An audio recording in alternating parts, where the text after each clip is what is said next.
On a crowded dock lined with champagne and cameras, John pressed his shivering sons into his wife's arms, and his business partner smirked. She was always cargo, not crew. Then he climbed the gangway with his mistress on his arm. Guests looked away. The ship's horn sounded across the harbor. What nobody realized was that every deck plank under his feet, every name on that yacht's registry, and every dollar in that harbor answered to the woman he had just cast aside. If you have ever been dismissed by people who never once bothered to look closer, stay with this one until the very end. And if you are new to this channel, and you aren't subscribed yet, subscribe right now, because the ending will surprise you, Sunset. The marina was glittering that evening. Champagne glasses caught the last of the sunset.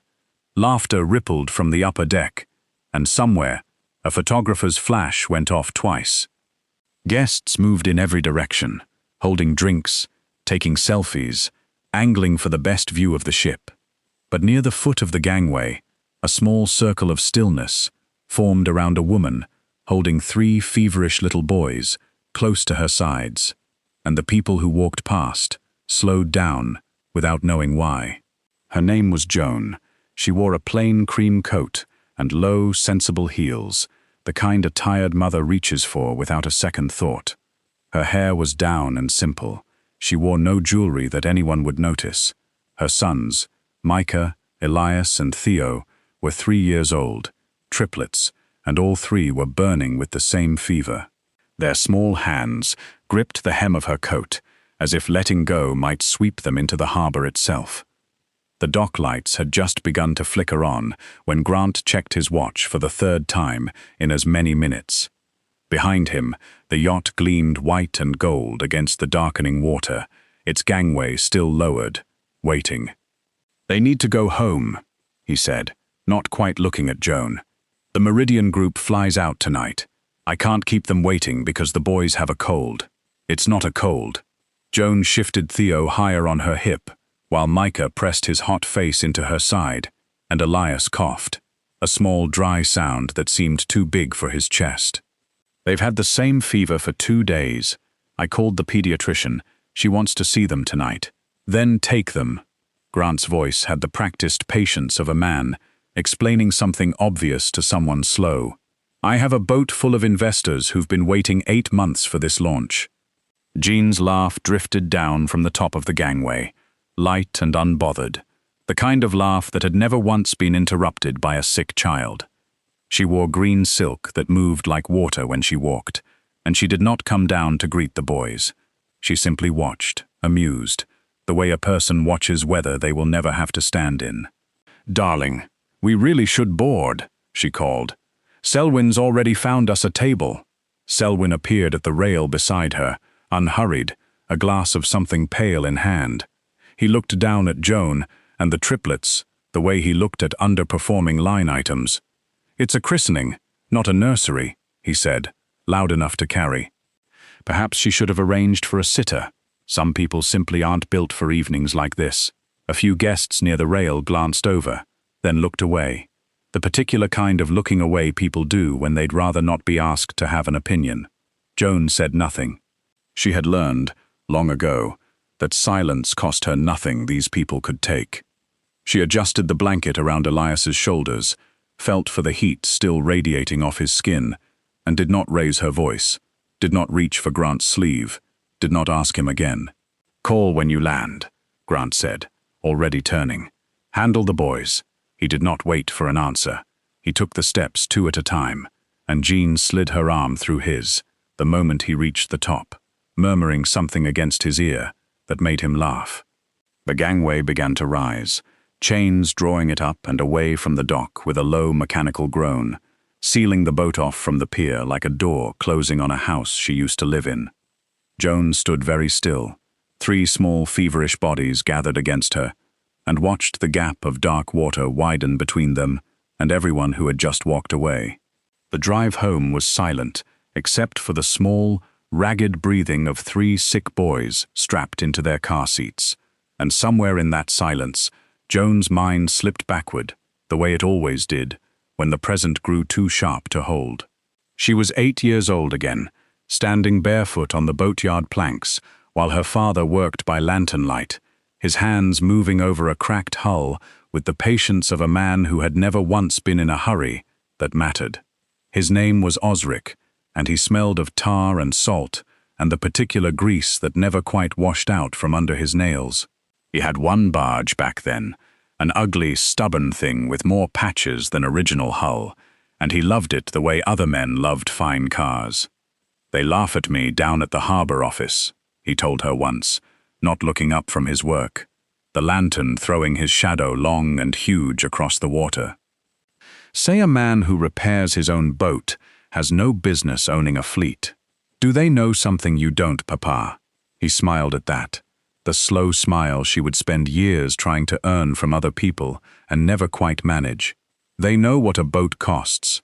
They don't know what it's worth.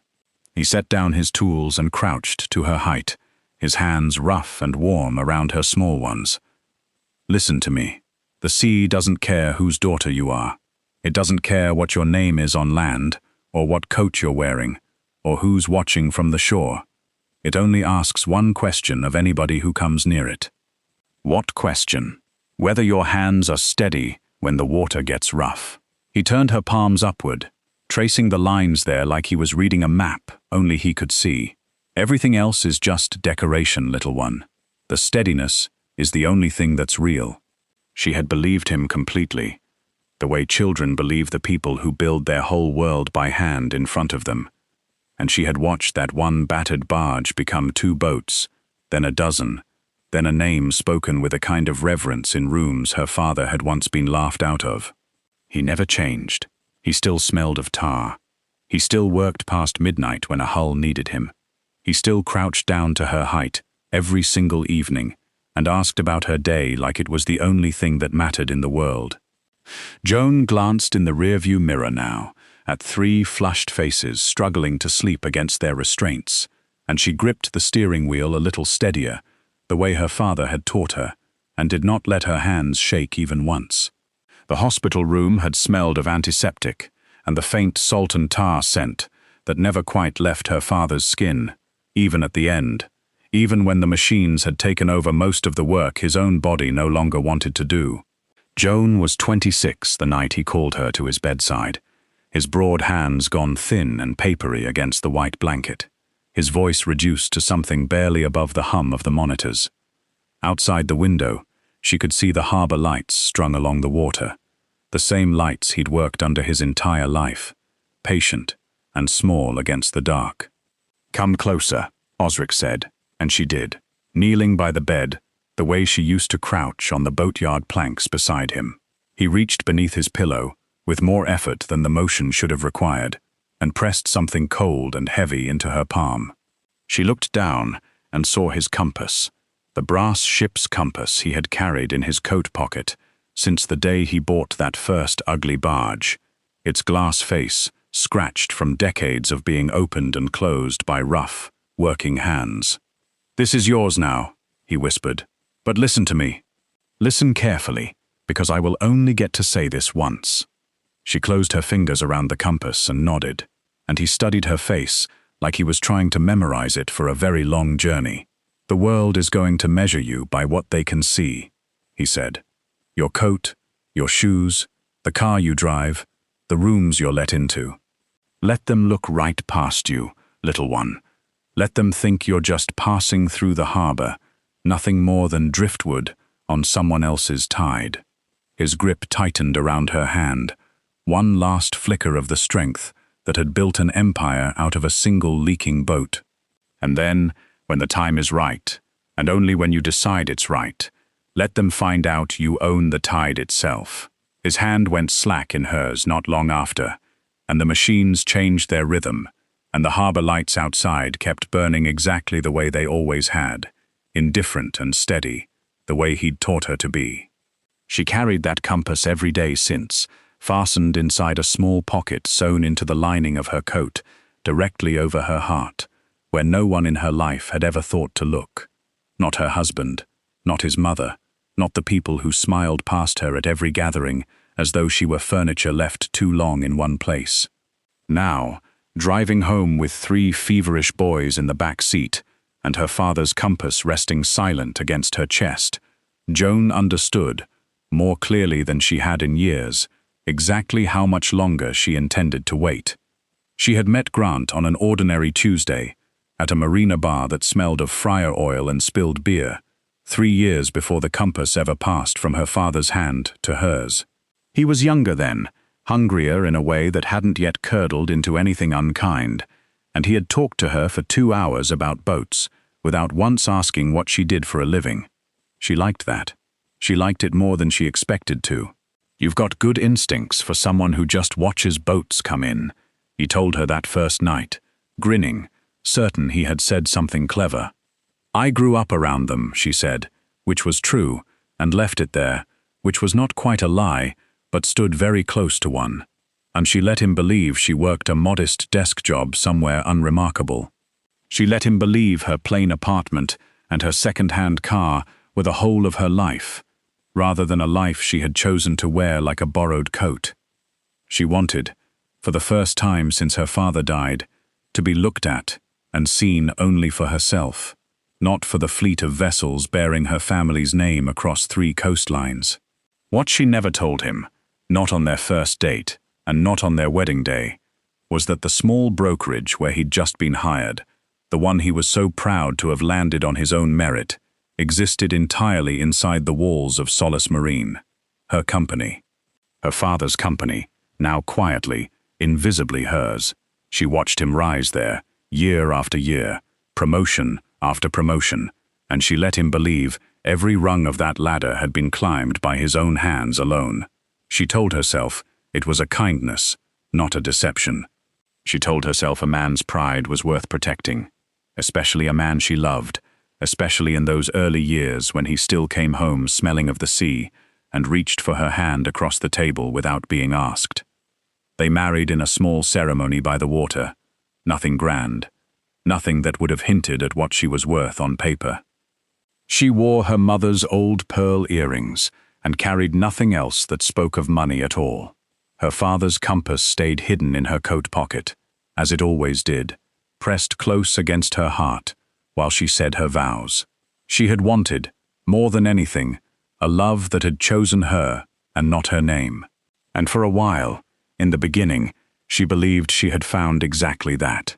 She did not yet know that a man who thinks he has built something entirely with his own 2 hands will eventually start to resent anyone who reminds him it was never entirely true. She would learn that slowly, the way the tide comes in, 1 quiet inch at a time, long before anyone standing on the shore even notices the water has begun to rise. For a long while, the tide came in so slowly that Joan almost convinced herself it wasn't moving at all. Grant rose fast at Solace Marine, faster than most men his age, and with each promotion something in him seemed to straighten a little, stand a little taller, as if success were a garment he was still growing into. He started coming home later.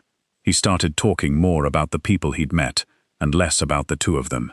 He began correcting the way she dressed for company functions, gently at first, then not so gently, suggesting she might try something a little more current, a little less plain. "You could dress the part a bit more," he told her once, adjusting his cufflinks in the mirror before an investor dinner. "People notice, you know. It reflects on me." She had let that comment sit in the room without answering it, the way she let most things sit now. It was at one of those dinners, in a private dining room overlooking the marina, that Jean first slid into a seat beside him, like she'd been invited there all along. She was sharp in a way that photographed well, quick with a compliment, quicker with a laugh that made a man feel like the only interesting person at the table. She asked Grant about his work, about his vision, about all the places he still intended to go, and she listened to his answers like they were the most fascinating things she'd ever heard. "You built all this from nothing," Jean said to him one evening, her voice low, meant just for him, though Joan sat close enough to hear every syllable. "It's rare, honestly. Most men in this industry inherited their way in. You clawed for it." "Someone has to notice eventually," Grant said, and there was something new in his voice, something pleased, and a little starved. "I notice," Jean said. Joan watched this happen across a series of dinners, slowly, the way she watched weather building on the horizon, long before the first drop of rain fell. She saw the way Grant's shoulders shifted when Jean spoke to him, the way his laugh got louder, the way he began glancing toward Joan's end of the table with something that looked less like love now and more like faint, apologetic embarrassment, as though she were a coat he'd outgrown but hadn't yet found the right moment to remove. She said nothing. She never said anything in those years that she couldn't afford to have used against her later, but she noticed everything, the way her father had taught her to notice, and she understood, long before Grant ever admitted it to himself, exactly which direction the tide was pulling him. Selwyn arrived in Grant's life the way certain men always seem to, wrapped in the language of opportunity, carrying a leather folio and a smile that never quite reached anything below his mouth. He was a partner at the firm handling Solace Marine's expansion, and he took an interest in Grant early, the kind of interest that felt like mentorship until you noticed how carefully it was always aimed towards Selwyn's own advantage. He took Grant to lunches without Joan. He spoke of vision, of scale, of the kind of partnership stake that could set a man up for life if he simply positioned himself correctly. "There's dead weight in your household ledger," Selwyn said one afternoon, tapping a folder against the table between them. He had done some quiet digging, the way men like Selwyn always did, and found a small, strange trust listed under Joan's maiden name, an old family holding neither of them understood, tangled somewhere in Solace Marine's ownership structure. Shares sitting there, doing nothing, tied up in your wife's name. If we clean that up before the partnership vote, you present as unencumbered. Serious. I don't even know what that trust is, Grant admitted, frowning. Doesn't matter what it is, matters what it looks like. Selwyn leaned back, unbothered, the way a man leans back when he has already decided how a conversation will end. A wife with murky legacy shares in a family holding company doesn't inspire confidence in investors. Buy her out, small settlement, clean break on paper, and you walk into that vote looking like a man who owns his own future outright. Grant turned the idea over for days, uneasy in a way he couldn't quite name, though not uneasy enough to refuse it outright. He mentioned it to Joan only once, in passing, framed as a formality, a bit of paperwork tidying that Selwyn's people would handle. "There's an old trust in your name," he said. "Some inherited shares. Selwyn thinks we should settle it, simplify things before the partnership review." Joan had gone very still over the sink where she stood washing dishes, her back to him, her father's compass a quiet weight against her chest. "What would settling it involve?" she asked, keeping her voice even. "Just some paperwork. You'd sign over your interest, we'd get a modest payout, and it's done." He said it lightly, already moving toward the next thing on his mind. "Selwyn says it's the smart move." She dried her hands slowly and said she would think about it, and Grant, satisfied, did not notice that she had not actually agreed to anything at all. The fevers came back worse, the same week the papers arrived, as if the universe had decided to test her all at once, instead of one trial at a time. It started with Elias, a temperature that climbed past what the thermometer wanted to believe, then Micah, then Theo, all three of them burning within a single day of each other, their small bodies fighting something the pediatrician called a serious viral complication, and would not stop watching closely. Joan spent 3 nights in hard plastic chairs beneath fluorescent lights, cooling cloths pressed to small foreheads, counting breaths in the dark to make sure they stayed even. Grant was traveling for the partnership vote. He called twice, both times brief, both times ending with some version of "keep me posted" before the line went quiet again. She did not mention the fear that sat lodged behind her ribs like a stone. She had learned there was no room left in him for it. It was in the middle of that second sleepless night, with Theo finally settled against her shoulder, that the courier arrived with an envelope Selwyn's firm had sent to the house, instead of waiting for a meeting. Inside was a settlement agreement, clean and precisely worded, offering her a modest sum in exchange for surrendering all interest in the family trust, holding her father's shares, waiting for her signature, waiting for her to disappear quietly from a company she had built her entire childhood around.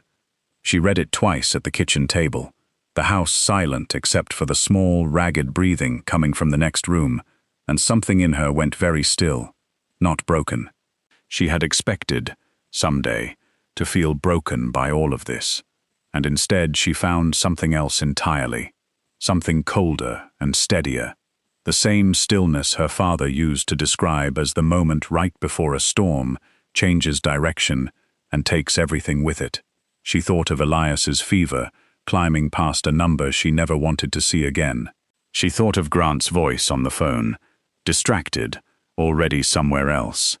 She thought of Selwyn's folder, and Jean's low laugh at the top of a gangway, and the compass resting quiet and heavy against her chest, exactly where it had rested through every year she had spent letting herself disappear. She did not sign the papers. Instead, once all three boys had finally drifted into an easier sleep, their fevers beginning at last to break, she sat alone in the dark kitchen and reached inside her coat for the compass her father had given her. She turned it slowly in her palm, feeling the worn brass catch what little light remained in the room. Then she picked up her phone and made a single call, and said only 2 words before setting it down again. It's time. The harbor was lit gold for the christening, string lights strung along every mast in the marina, and Grant arrived early, wanting to be seen arriving early, Jean on his arm in champagne silk, and Selwyn a step behind them both, already working the crowd of investors with his careful, practiced smile. The new flagship rose behind them, the largest vessel Solace Marine had ever launched, its hull gleaming white under the string lights, waiting for its name to be given. Tonight's the night, Grant murmured to Jean, watching the crowd gather along the dock. After this, the partnership's as good as signed. Selwyn caught his eye and gave a small, satisfied nod, the nod of a man who believed every loose thread had already been tied off. The host stepped up to a small podium near the gangway, and the crowd quieted, glasses lowering. For decades, the host began, this company has been guided by a vision most of you have never had the chance to meet. Tonight, for the first time, our owner has chosen to step forward. A murmur moved through the crowd. Grant clapped along politely, distracted, his mind already on tomorrow's vote. Then a light swung toward the top of the gangway, and Joan appeared. She wore deep navy, simple and unmistakably certain, her hair swept back, and there at her collar, catching the light, hung her father's compass on a fine chain, no longer hidden inside a coat pocket, but worn openly, plainly, for anyone who cared enough to look. Grant's champagne glass stopped halfway to his mouth. Ladies and gentlemen, the host said, please welcome the owner of Solace Marine. The applause rose warm and immediate. Joan walked forward, unhurried, and took the ribboned bottle from the host's hands herself, swinging it against the hull with a single clean motion. It shattered exactly as it should have. Selwyn's smile did not survive the sentence. Jean's hand slid slowly off Grant's arm, her face going pale under the string lights. Then the first phone buzzed. It was Grant's. He looked down on instinct. Marina access revoked, effective immediately. He frowned, confused, and it buzzed again. Captaincy credentials suspended pending review. A third buzz followed, and then a fourth, faster than he could read them. The partnership offer he'd spent a year chasing, quietly withdrawn, his name flagged across every system that had once opened doors for him without question. He looked up slowly, his face drained of color, and found Joan's steady eyes waiting across the crowded dock. She said nothing yet. She simply let the silence stretch, the way her father once taught her silence could hold more weight than any shout ever could, while around them, one by one, the people who had never once bothered to truly look at her began, at last, to see exactly who had been standing there all along. The fall came quickly once it started. The way a tide goes out faster than anyone expects once it finally turns. Selwyn's firm dropped him within the month, quietly, without ceremony. Once word spread through the industry that the deal he'd engineered had been built on a woman's shares he never bothered to understand before trying to take them. His calls stopped being returned. His name became something said carefully, with a small pause before it, in rooms he used to walk into without knocking.